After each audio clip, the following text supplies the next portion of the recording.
Hey, today I'm talking about the new sword and sorcery adventure film, Red Sonja. This stars Matilda Lutz and is based off of the comic book character of the same name. And the basic premise is, long ago, Sonja's village was wiped out, and so she grew up in the woods. But now this emperor is trying to make a technological revolution, and Sonja gets all wrapped up in there and has to destroy the status quo. And it's an interesting little movie. It got mixed reviews, so I definitely went into it with lower expectations. And a lot of things about this movie are strange. Firstly, it strangely looks both cheap and like it has a good budget. Because like, there are some really good CGI shots, but there's other times with some really bad CGI. Or like, they've made some really impressive, intricate sets that you can tell are practical and they put a lot of time and effort into them. But at the same time, they always feel like sets. They don't look like they're a real room. It looks like you can see the back wall in a sense. So that's strange. And then too, the look of the film looks good. Like they have a really nice camera or something. But like, if it still looks like sets, I think that's a lighting issue. So they sort of knew what they were doing, but not exactly knew what they were doing. And then like the story is so clunky. There's just not a lot there, but also like a lot going on. Like there's definitely a complicated universe for sure. It does feel like it's a composite of a lot of different stories, and there's definitely stuff missing from different rewrites. It sort of feels like the original cut of the movie was a lot longer. Like let's just say it was like 3 hours long, but they needed to get down to under 2 hours. And instead of cutting out entire storylines, they just cut out the majority of a storyline to give us like the highlights of that story, but then it doesn't really make sense or mesh together well with everything else that's going on. There's a horse in the movie who's just so ridiculous. Like everything with the horse is absurd. But horse is my favorite part of the movie. It's ridiculous and over the top, but I love it. The horse just won me over with his charm. So good job, horse. I also like the white-haired lady and her story. I thought that was really interesting. So yeah, what are my final thoughts? It's an okay, messy little film. I think if you're a fan of the comic, you'll definitely get a lot more out of this. I think this movie kind of requires you to have background knowledge of everything. If you're very unfamiliar with the universe of the characters and all that stuff, I don't think you're gonna get a ton out of it. It's not the worst. There's definitely stuff to enjoy with this film, but it definitely misses the mark more than it hits. So would I recommend it?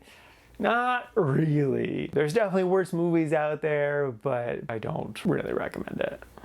And now for my ranking, I put this at number 76 in the meh section. This is out of a total of 83 new movies so far this year.